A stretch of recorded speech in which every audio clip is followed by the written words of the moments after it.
É com muito gosto que apresentamos hoje o estudo elaborado pelo Conselho de Reguladores do MIBEL sobre a comparação dos preços do MIBEL, quer a contado e a prazo, com outros mercados europeus e a sua relação com o mercado único. Nesta apresentação iremos enquadrar os objetivos do estudo e a minha colega irá apresentar as principais conclusões do mesmo. Portanto, este estudo desenvolvido pelo Conselho de Reguladores encontra-se no âmbito das iniciativas para desenvolver o funcionamento do MIBEL e, portanto, o principal objetivo começa pela caracterização do mercado grossista do MIBEL, quer a contado, quer a prazo, sendo complementada esta caracterização pela análise dos principais determinantes dos preços em ambos os mercados. Adicionalmente, é complementado com uma comparação com outros mercados europeus, o francês, dada a sua proximidade, e o alemão, dada a sua dimensão, e, portanto, todo este estudo tem como objetivo a proposta de possíveis medidas que contribuam para maior transparência, concorrência e liquidez no mercado MIBEL. O Conselho de Reguladores preparou já uma proposta de possíveis medidas que irá remeter para os respectivos governos para a sua análise, portanto não será objeto de apresentação aqui, mas será apresentado as principais conclusões.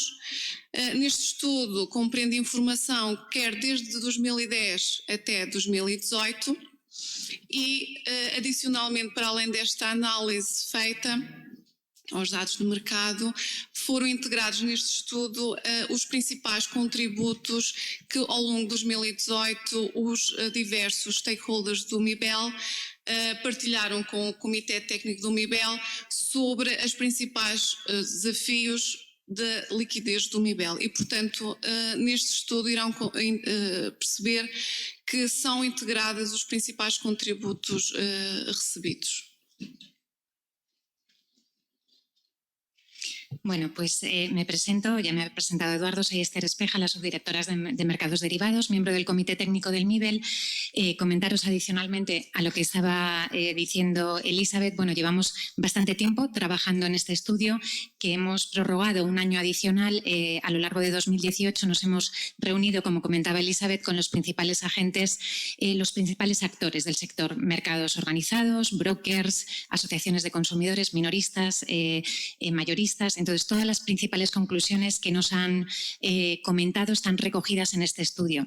Es un estudio muy extenso, son más de 170 páginas que esperamos publicar mañana, tanto en la web del MIBEL como en la web de las 4 comisiones que integramos el Consejo de Reguladores del MIBEL. Entonces, como tenemos muy poquito tiempo, os voy a dar las principales conclusiones que hemos encontrado después del análisis comparativo de los mercados mayoristas del MIBEL, como decía Elizabeth, incluyendo el mercado de contado, mercado a plazo, con los principales países de nuestro entorno, en concreto Francia por el efecto de la interconexión y además Alemania por tener un mix parecido. Y esto lo vemos en esta diapositiva.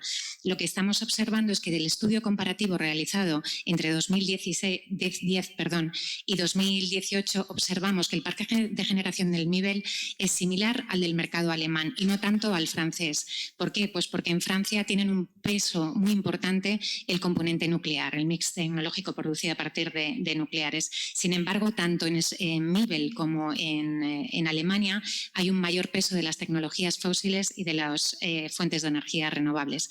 Y esto se ve tanto en potencia instalada como en cobertura de la demanda a través de las distintas generaciones. Si hacemos un análisis, los estadísticos descriptivos de los distintos precios de los mercados mayoristas que estamos contemplando en el estudio, lo que observamos es que en este periodo analizado efectivamente el MIBEL tiene un precio superior. De hecho, los precios entre España y Portugal, como se ha dicho a lo largo de toda la intervención, están muy integrados, están muy acoplados estos precios, pero son superiores a los obtenidos tanto en Francia y sobre todo más que en Alemania, que es en este periodo el país que obtiene los precios más bajos en media. Pero, ¿qué ocurre? Que no solamente tenemos los precios, tenemos precios más elevados, sin embargo, la volatilidad es superior en Francia, ¿vale? Que en MIBEL y que en Alemania. Lo que también se observa es que en Alemania y en MIBEL tenemos una simetría negativa. ¿Y esto qué quiere decir? Bueno, pues que cuando tenemos un efecto de componente de las energías renovables, esto hace que baje el precio spot y se concentre en muchos valores a la izquierda de la distribución, digamos. O sea, son valores anómalos que se concentran a la izquierda de la distribución de los precios de contado. Tenemos valores más bajos de precios, ¿vale? Y se concentran ahí. Sin embargo, esto no ocurre en Francia y esto tiene lugar por el efecto del componente nuclear. De hecho, cuando desaparece una tecnología nuclear, hay una indisponibilidad, se producen picos de precios hacia arriba, con lo cual pues la asimetría es positiva en este caso. Esto es simplemente los análisis descriptivos de los precios de los tres mercados. También se ha hablado mucho de la iniciativa de acoplamiento con el resto de Europa, del Price Coupling of Regions. Con la entrada del algoritmo Eufemia desde el año 2014, desde mayo, que ya empezamos a utilizar de la manera más eficiente las interconexiones, lo que se ha observado es que en el periodo analizado, antes de la entrada de este algoritmo, el grado de correlación que teníamos en MIBEL con los precios de los países de nuestro entorno era muy bajo. Sin embargo, en 2018 ya hemos conseguido unos grados de correlación entre los precios del mercado de contado más elevados, en concreto del 0,63 con Francia y del 0,61 con Alemania. Como os decía, desde valores muy bajos antes de la integración y de la puesta en marcha de esta iniciativa y de la participación de MIBEL en esta iniciativa. Una de las causas por las que surgió este estudio es la preocupación por la caída de la liquidez de los mercados a plazo, ¿vale? Se veía que los volúmenes, podéis ver, MIBEL representa, en este caso que es subyacente español, representa la línea azul. Como veis, en 2014 pues teníamos 287 teravatios, era lo que se estaba negociando, pero veis que en 2015 se produce una caída muy importante. Hemos seguido con una tendencia. En 2016 se recupera un poco, caímos en 2017, pero lo importante es ver la comparación con los países de nuestro entorno, ¿de acuerdo? Tenemos una liquidez de nuestros mercados a plazo muy inferior. En estos mercados a plazo se contemplan tanto mercados organizados como mercados no organizados o mercados OTC, ¿de acuerdo? Para el caso de España. Y esta fue una de las principales preocupaciones que tuvimos a la hora de realizar este estudio. Y fruto de esta preocupación también salió el análisis. Lo que queríamos ver es de qué dependía la prima de riesgo en España. Y ahora comentaremos qué es esto de la prima de riesgo y cuál es el análisis econométrico que hemos hecho sobre esta prima de riesgo. Sobre esta caída de la liquidez, pues hay distintos aspectos que influyen, que son señalados en el estudio. Algunos de ellos son de carácter más estructural y otros más coyunturales y que nos afectan a MIBEL en sí, ¿vale? Uno de ellos, por ejemplo, es la percepción del riesgo regulatorio. La desaparición de las subastas Tesur a finales de 2013 lo que provocó es un efecto repunte de la liquidez en el primer trimestre de 2014, pero sin embargo a partir de ahí empezó a caer la liquidez. ¿Qué ocurrió? Pues que nos quedamos con una tipología de agentes más coberturistas, aquellos agentes que venían con carácter especulativo, que están dando liquidez al mercado, pues ante esta percepción de riesgo regulatorio fueron expulsados del mercado, ¿vale? Luego también ha cambiado la tipología de las mesas de trading en los distintos países, porque antes había más traders o brokers, en este caso regionales, pero ahora, sin embargo, se tiende a un broker multiproducto y multimercado. Es decir, ¿qué ocurre con esto? Que al final se van a los mercados más líquidos porque su comisión no depende de negociar con un determinado subyacente, por ejemplo, el precio español, por ejemplo, el precio francés. Entonces, como os decía, hay una serie de características propias de nuestro mercado y otras que son de todos los mercados, y todo esto lo detallamos, no me quiero extender mucho más, pero se detalla en el MIBEL.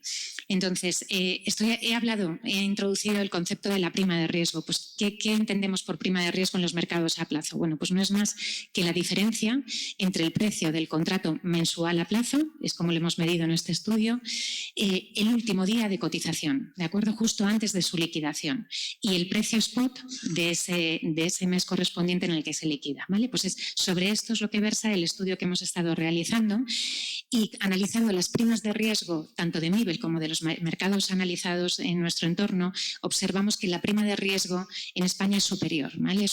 En media los precios son un 6% superior superiores los precios a plazo a los precios de los mercados de contado. Esto siempre en el periodo analizado, de 2010 a 2018.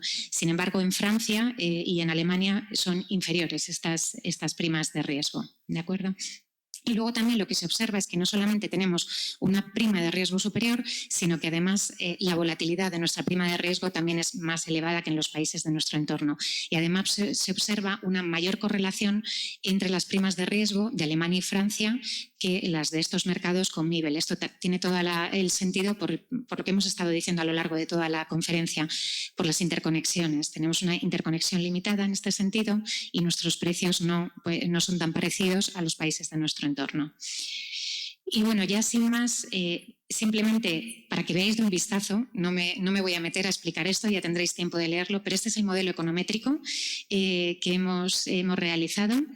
Es un modelo multivariable que estamos asumiendo expectativas adaptativas. Entonces, no hemos inventado la rueda, hemos partido de un paper que ya existía de 2013 de dos alemanes. Entonces, lo que hemos hecho ha sido partir de ese análisis que ellos habían realizado, pero además incluir una serie de variables customizadas para el caso MIBEL, ¿vale? Por ejemplo, hemos tratado de incluir una variable dummy para percibir ese riesgo regulatorio. Por ejemplo, lo que decíamos, la desaparición de las subastas de sur. También hemos metido variables sobre la liquidez que pensamos que son importantes y pueden ser explicativas como fundamentales de la prima de riesgo.